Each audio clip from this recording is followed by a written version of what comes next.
Hello students. आज अपना अपना वही आईयूपीएससी नाउ छठे हैं। आप थोड़ा सा इसको कर लीजिए। अब मैं आपको बता रहा हूँ कि एक साथ यदि बहुत से क्रियात्मक समूह दिए गए हैं तो उनका नामकरण कैसे करते हैं। तो हमने बताया कि इसे एक उस रूप में होते हैं और इनके नामकरण करने के लिए एक वरीयता क्रम होता है और उस वरीयता क्रम के आधार पर ही हम इनके नामकरण करते हैं। वरीयता क्रम में जो सबसे ऊपर आएगा उसे हम अवलंब के रूप में मानते हैं और वरीयता क्रम में जो नीचे आएगा उसे हम पूर्वलग्न के रूप में मानते हैं। यानी क्रमबद्ध तरीके से हमें पता होना चाहिए कौन सा आपका पहले आ रहा है और कौन सा बाद में आ रहा है। थोड़ा सा ध्यान देंगे। मैं एक सारणी बता रहा हूँ। वरीयता क्रम के आधार पर क्रियात्मक समूह इसको नोट करेंगे। वरीयता क्रम के आधार पर क्रियात्मक समूह यानी इसको हम अनुलग्न मानेंगे और इसको हम पूर्वलग्न मानेंगे। ये थोड़ा इसमें ध्यान देना है। पहले आप क्रमांक लिख लें। क्रमांक के बाद क्रियात्मक समूह का नाम लिखें। क्रियात्मक समूह कौन सा होगा। अब क्रियात्मक समूह के दो रूप होंगे। एक तो लगेगा पूर्वलग्न के रूप में और एक लगता है अनुलग्न के रूप में। अनुलग्न का मतलब है यदि हमने उसको अनुलग्न मान लिया है।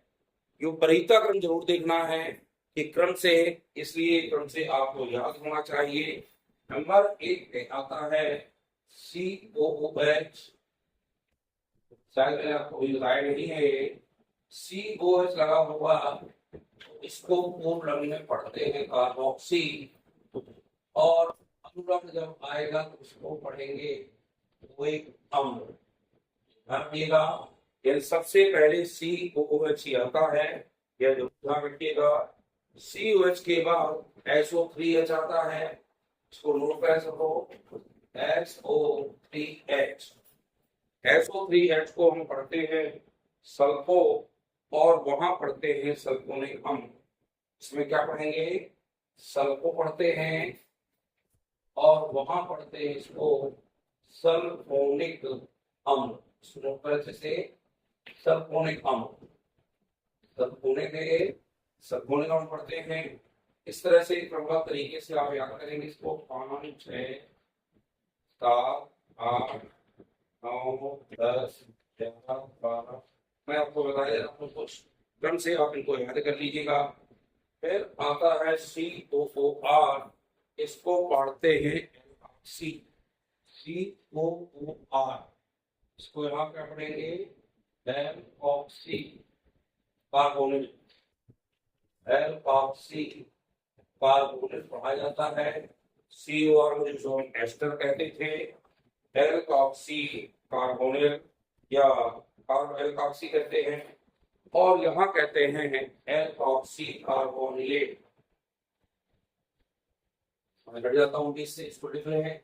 इसको कहते हैं एल्ऑक्सी कार्बोक्सिलेट।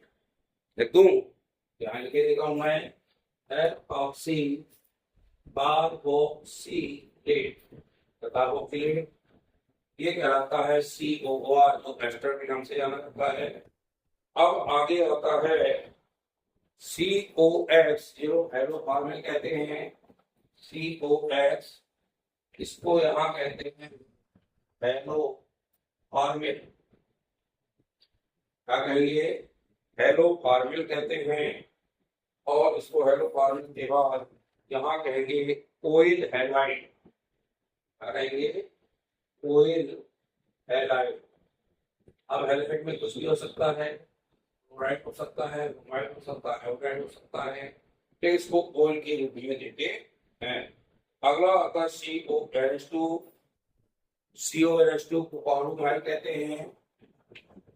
CONH2 इसको कहते हैं कार्बोमाइल। क्या कहते हैं पूर्वलग्न का अच्छे से याद कर लें। कार्बोमाइल कहते हैं और वहां पे एमाइड या कार्बोएमाइड कहते हैं। क्या कहते हैं इसको? एमाइड। एमाइड कहते हैं। 5 नंबर में CONH2 आता है। अगला आता है CHO। CHO इसको एल्डो कहते हैं और यहाँ पे अल लगता है। एल्डो या कार्बन, एल्डो भी कह सकते हैं और कार्बन भी इसको कहते हैं। Cl को साइनो कहते हैं, इसको कार्बन भी कहते हैं। एल्डो कह दो या कार्बन, जो आप चल रहे, एल्डो आपका सरल है इसलिए एल्डो ही इसको पढ़ें। इसके बाद पढ़ना है Cl, इसको साइनो कहते हैं। क्या कहते हैं? इसको कहते हैं साइनो। और यहाँ कहते हैं नाइट्राइल। क्या कहते हैं? नाइट्राइल। साइनो का अनुलग्न के रूप में नाइट्राइल नाम होता है। फिर होता है C double bond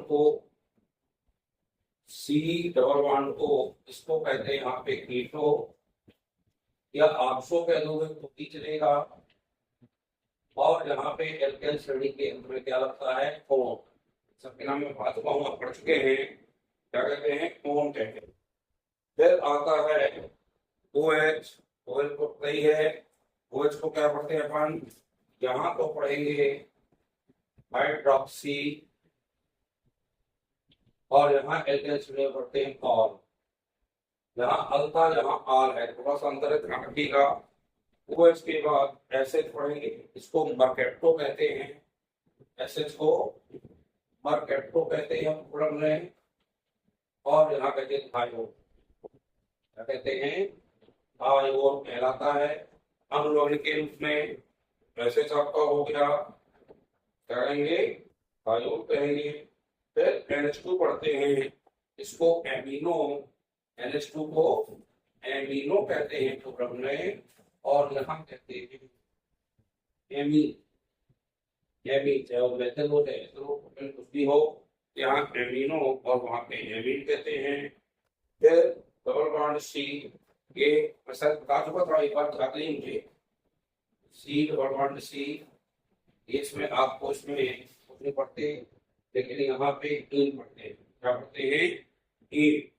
double bond में यहाँ पे आइन पढ़ते हैं। क्या पढ़ते हैं? डबल बॉन्ड C यदि है तो यहाँ पे आयन पढ़ते हैं और इनको प्लूरल के रूप में कुछ नहीं पढ़ते।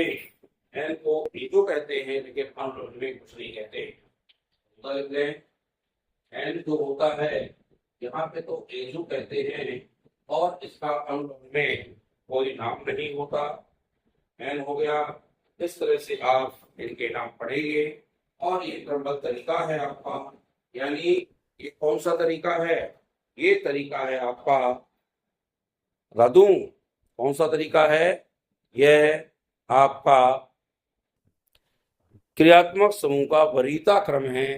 इस वरीयता क्रम के आधार पर ही हमें क्या करना है? हमें क्रियात्मक समूह एक से अधिक लगे होंगे, इनके नाम पर बताऊंगा, लेकिन तब बताऊंगा जब आप इसका वरीयता क्रम सबसे पहले याद कर लेंगे। यदि वरीयता क्रम आपने याद कर लिया तो आपको इनके नामकरण पढ़ना सबसे बिल्कुल आसान होगा। क्योंकि मान लो एक से अधिक लगे हैं क्रियात्मक समूह, तो आपको वरीयता क्रम के आधार पर जो सबसे ऊपर आएगा उसका नाम तो अनुलग्न में लिखेंगे और शेष का नाम हम पूर्वलग्न के रूप में लिखते हैं। इस प्रकार से आप देख लें अच्छे से। और पूर्वलग्न उनको लिखेंगे। अब मान लो CH आ गया, OH आ गया, C डबल बॉन्ड O आ गया और Cl आ गया, तो सबके नाम लिखेंगे। लेकिन हमें पता है COOH सबसे ऊपर आता है, इसका नाम तो अंत में अनुलग्न के रूप में लिखेंगे। से चाहे OH आया होगा तो जिस नंबर पे लगा होगा उसको हाइड्रोक्सी देंगे। C डबल बॉन्ड O लगा होगा तो जिस नंबर पे होगा उसे कीटो देंगे। Cl लगा होगा तो जिस नंबर पे होगा उस नंबर के साथ क्लोरो देंगे या ब्रोमो देंगे। आयोडो जो जो लगे हों, एसएच लगा हो तो मर्केटो देंगे, NH2 लगा हो तो एमिनो देंगे। और सबसे ऊपर वाला यदि कोई सदस्य है क्रियात्मक समूह के रूप में तो निश्चित रूप से हम उसे अनुलग्न मान करके उसे लिखेंगे। और इस तरह से आपके प्रोसेस को अच्छे से नोट कर लें आप अपनी कापियों में और इनको आज पढ़ लेंगे तो आपको आगे समस्या नहीं होगी। आप बहुत अच्छे से IUPAC नाम अपना पाएंगे। रिपोर्ट लिख लें। फिर मैं बोल देता हूँ, पहला COH होता है जिसे पूर्वलग्न तो कार्बोक्सी कहते हैं और अनुलग्न के रूप में OH अम्ल आता है। SO3H को पूर्वलग्न सल्फो कहते हैं, लेकिन जब वो अनुलग्न के रूप में सिर्फ SO3H आएगा तो सल्फोनिक अम्ल कहलाएगा। क्या कहलाएगा? सल्फोनिक अम्ल। इसी तरह COR को एल्कॉक्सी कार्बोनिल कहते हैं और जब वहां चला जाएगा अनुलग्न में तो एल्कॉक्सी कार्बोक्सिलेट कहलाएगा। कब होगा?